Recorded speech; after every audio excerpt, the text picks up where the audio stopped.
Yeah. Please tell me that I can't, that I won't, that I fail, that I'll never make it out, yeah. Please tell me all the bad. Here we go, ladies and gentlemen. Welcome back to That Effin' Sports Show. I am your host, Chris Fox. I sit here with Adam Hulse, the Adam Hulse, professional NFL sports writer at Sportskeeda. Find his stuff at Adam Hulse Sports on Twitter. We're wrapping up the AFC North in this episode. We got Cleveland, we got Baltimore, Pittsburgh, and now we head to Cincinnati, the team that should win this division, but they have a much tougher schedule than any of these other teams had in this division. Yeah, well, that's how it works out. When you win your division from a previous season, you get a more difficult schedule the next season. But I think Cincinnati's prepared for it. I talked a few times during these last couple episodes about the continuity in Cincinnati. They pretty much have the same roster coming back again, pretty much the same coaching staff coming back again. Continuity is very important in the NFL. It's one of those underrated things, in my opinion, and Cincinnati has it. The thing that I think where Cincinnati's going to get beat across the schedule if they get handed any losses, and if you've listened to any shows, you know that we do this live. We do not have any of this pre-picked out. The only games that we know right now are the ones that we've already talked about from previous episodes. So as we go through this roster, I'm really going to be looking at defenses. I'm going to be looking for the defensive matchups. I think it's going to take a solid defense to calm down enough to where an offense has a chance to beat them. As we go across the schedule, first two games are division matchups at Cleveland, and then Baltimore comes to Cincinnati. We've got Cincinnati winning both those games. Again, we look at the defense. I don't think either of those teams are going to have enough defense to slow Joe Burrow and company down enough. Then the Rams visit Cincinnati, and Rams, one of those teams we're kind of struggling with because they do have Cooper Kupp. They played horrible last year. Stafford can clearly play as they won the Super Bowl, but once they lost Kupp, everything fell apart. But again, Kupp is back. Do they have a shot in Cincinnati for week 3? I mean, I think maybe they can give them a game. I think that the Rams are going to find their way to some creative wins with that Mey-Bey scheme, but going into Cincinnati and beating the Bengals is a tall task, so I don't think that's going to happen. I'll take the Bengals. I am in agreement there. Week 4 at Tennessee. We've already gone through the AFC South, and Tennessee not one of the hotter teams in that division. And so we give Cincinnati the win in Tennessee. Then they travel to Arizona. Arizona, again, one of those teams we're kind of struggling with because we don't know what we're going to get. They kind of imploded after having a great team. Kyler Murray not playing where he's supposed to play. Connor, great on the ground, but still not necessarily one of the best in the NFL. They lose Hopkins. Neither of us really like stringing up wins because it doesn't happen a lot that teams string together a bunch of wins. Through week 5, I got Cincinnati going 5-0. Yeah, I mean, I just think the Cincinnati Bengals are so much better than the Cardinals everywhere. So whether or not Kyler Murray plays, I don't think that makes much of a difference. Where the game is played, I don't think is that much of a difference. The Bengals are just way better, and they're going to win. Seattle comes to Cincinnati, week 6. This should be a fantastic game on paper. This is one of those places where the defense could slow Cincinnati down enough to possibly pull out a win. Burrow gets hit a lot. This is one of those defenses I could see giving Burrow a hard time. This is one of those games I would normally kind of favor Cincinnati, especially playing at home. But Cincinnati's not going to win every game this season. They are going to lose some of the games. And I think this might be one of those games that they can lose. And I'm actually going to take the Seahawks in an upset in Cincinnati. I think it would be an upset. I think that is the correct word to use in this situation.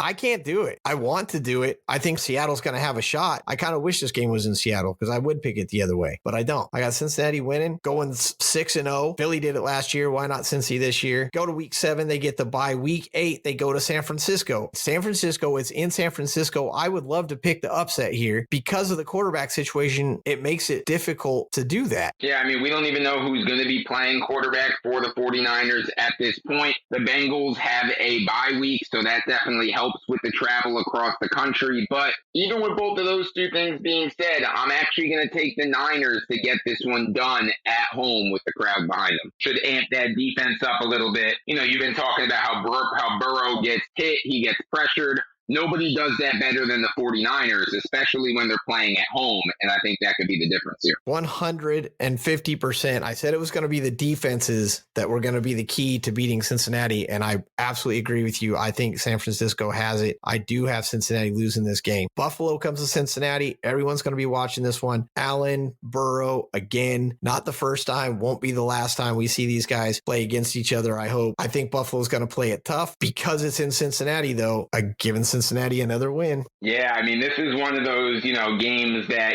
like the Chiefs with either one of these two teams too, like this little trio of teams, we're going to see them play each other a lot over the next few years, both in the regular season and in the postseason. These kinds of games, I'm usually going to favor the home team because the Bengals are lucky enough to have it at home. I will take them to beat the Bills. This is going to be an emotional one. This is Hamlin back in Cincinnati. There's going to be a lot of memories come up in this game when these guys face off. Hamlin should be in this game doing well in training camp OTAs right now. This isn't going to be just a game. This isn't going to be all smashmouth competition. There's going to be a lot of emotions on the field for this one. Oh, yeah, for sure. The whole Damar Hamlin thing, he is back, at the Bills facilities. It looks like he is going to play this year. This was, that crazy outlier game from last year where, the Bills and Bengals played one fewer game than everybody else because of what happened with Damar Hamlin. Unprecedented type of situation. So you're right. Emotions are going to be running high, but still I'm going to favor the home team. I can't wait to see it. We're going to have standing O's. We're going to have guys hugging on the field before the game. We're going to have guys hugging on the field after the game. This is going to be a special one, and I'm actually really excited to watch it. They can flex these games. They can change it. I really do hope that this is not going to end up being a night game. I hope they don't put these teams in that type of situation. I hope they play this one early. Not to get too far off track, but it is a big game. It is worth talking about.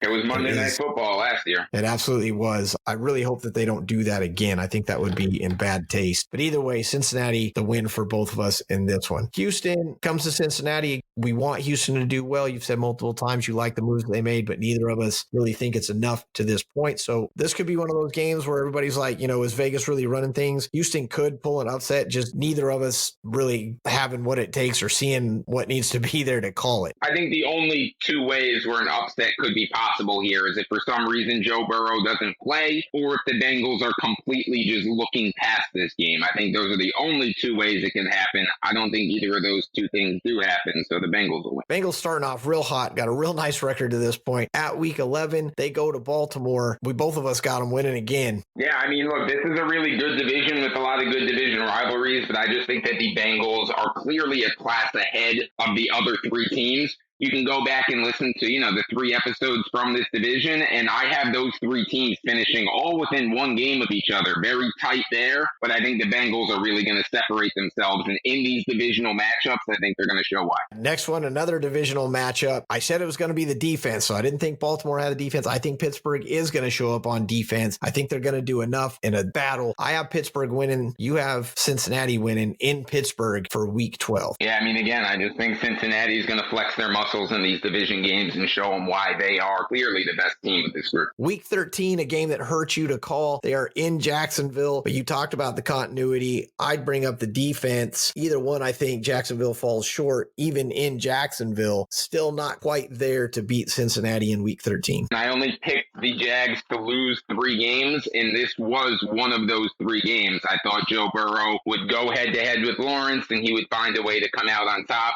Can't pick the Jags to win every game, so this is one of those games they could definitely lose. It's real tough because we can't pick the Jags to win every game. We can't pick Cincinnati to win every game. Right. But we gave them both a lot of wins. Indianapolis comes to Cincinnati, kind of hands Cincinnati an easy win here. And then a fun one, Minnesota comes to Cincinnati. I bring up the defense. Minnesota's defense was absolutely horrid last year, especially in the secondary, which is where obviously Cincinnati thrives. So on paper, it seems like Cincinnati has a pretty easy win with Minnesota. Yeah, I mean, this is that, Justin Jefferson versus Jamar Chase game, right? 2 of the best wide receivers in the NFL. Obviously, the LSU connections there. But look, you hit the nail on the head. Minnesota really struggled to slow down opposing passing attacks last year. Pair that with the fact that this game is in Cincinnati, and I think Burrow is going to put up a lot of points in this one and win the game. Now that we've gone through this and we're getting to the records, I have Pittsburgh with maybe a little optimistic 13 wins, but in week 16, Cincinnati goes to Pittsburgh. We both have Cincinnati winning. If these records hold true and we are sitting at the dogfight that we potentially could get here, I'm not changing my pick. I'm saying I can see Pittsburgh winning this game because of what you said, because this division does fight so hard. But both of us do have Cincinnati winning this game. Yeah, I mean, division matchups can always go either way. And like we talk about how there being, upsets during every season. A lot of times those upsets that you see are in divisional kind of games because you kind of get up for them a little bit more. I didn't pick it in this one. I am sticking with the Bengals. Then a game that's circled on everybody's calendar. Cincinnati goes to Kansas City. One of the harder matchups to call. I'm reluctant to pick anybody in this game. Can we pick a tie in this one? Because this is going to be a fantastic game. All these games between Cincinnati and Kansas City have all been decided by 3 points. Every single one, a field goal has been the difference. It's not going to be any different in week 17. I'll tell you that. Oh, yeah. I mean, Mahomes and Burrow, they both know how important this head-to-head rivalry is. I mean, it's shown up in the playoffs 2 years in a row now. Also, you're right. The regular season games have even been must-watch TV. In this one, I'm going to go with Mahomes coming out on top in another close one, in another one-possession game, shootout type of situation, but I'll give it to Mahomes. I do as well. Burrow has kind of owned them, but then Kansas City broke it last year, and I don't think they're looking back. Kansas City at home gets the win against Cincinnati in a very important game, according to my records, because I already have Cincinnati losing to Cleveland. This is where I couldn't take it back. This is what we talked about. This is where the live results versus if we had written all this stuff down before, I wouldn't have given Cincinnati the loss here. I gave Cincinnati the loss because I figured they'd be sitting their starters. They'd have everything locked up. They'd know if they could get that number one spot because they've already played Kansas City. Because of that loss at Kansas City, I had Cincinnati sitting in number 2 with nothing left to play for. And so the starters sit and they lose to Cleveland. You still had them playing for something. And so you gave them the win against Cleveland, which earlier in the season definitely should happen as we predicted. But now I've got Cincinnati sitting at 13 wins. You've got Cincinnati sitting at 14 wins because of that Cleveland game. If Pittsburgh did what I said and has those 13 wins, Cincinnati needs this game. And so they definitely play. And so your prediction makes a lot more sense. And it's interesting how that played out because, I mean, as we keep saying, we are making these picks live. It didn't seem like a game to you that would mean much for Cincinnati, but by picking, Pittsburgh to win so many, like you just hit on the head, Cincinnati would have to win this game for the division. And in my situation, they would have to win this game for seeding because if you go back to the Jags episode, I had the Jags winning 14 games also. So this could be a situation between the Jags and the Bengals fighting for the 1 seed or even with the 2 seed, depending how Buffalo and Kansas City play out. So both of us apparently, even though the Bengals would be entering this game with a ton of wins, it might still mean something. Even with me have them being 13-3 at that point, seeding is still going to matter because there's a lot of good teams in the AFC. Absolutely. And that's where this pick against Cleveland is going to kind of backfire on me because things play out the way that we said, and they should because Adam Hulse is here. Adam Hulse is one of the best in the game as far as I'm concerned. Cincinnati is 100% going to have to show up for this game, and it is 100% going to have playoff implications, seeding implications because of teams like the Jags, because of teams like the Bills, and the way I see it, because of teams like Pittsburgh. You gave Cincinnati the sweep. I have them splitting for my end, the way I look at it, just within the division, it has implications. But as you pointed out, throughout the NFL, throughout the AFC, this game in week 18 against Cleveland is going to be one to watch. It very well could be. It really could have meaning. And I know you as a Pittsburgh fan, you're hoping that game really does mean something for that division race. I don't have it that way, but it does, for me, have a major impact on how the seedings and could have a major impact on who gets the bye in the AFC. I hope you guys are hitting all of these episodes. If not, go back, catch the ones you've missed. We just finished up the AFC North. We've done the NFC South. We've done the AFC South. We're now finished through the AFC North. We're going to see how it all plays out. We're going to go through all the rest of the teams, through every division. We're going to pick all the records. After this one, it's going to be real interesting to see who we have going to the show at the end of it all. Make sure you come back and join us. Go find Adam's stuff, professional writer, NFL, at Sportskita. You can find the links to all his stuff at Adam Hulse Sports on Twitter. You can go find the effing sports show at at ThatEFINShow, EFIN, and find Adam that way as well. Please come back. We hit the NFC West next. A lot of implications coming off what we just talked about as the AFC North and the NFC West are married up schedule-wise this year. It's going to be fun. It's been fun going through it all. Adam, thanks for joining us. I'm ready for the NFC West next week. You want to talk about a division with a lot of question marks? Well, there it is. Make sure you guys come back and join us at That Effin' Sports Show. We'll see you guys next time. Be safe, everybody.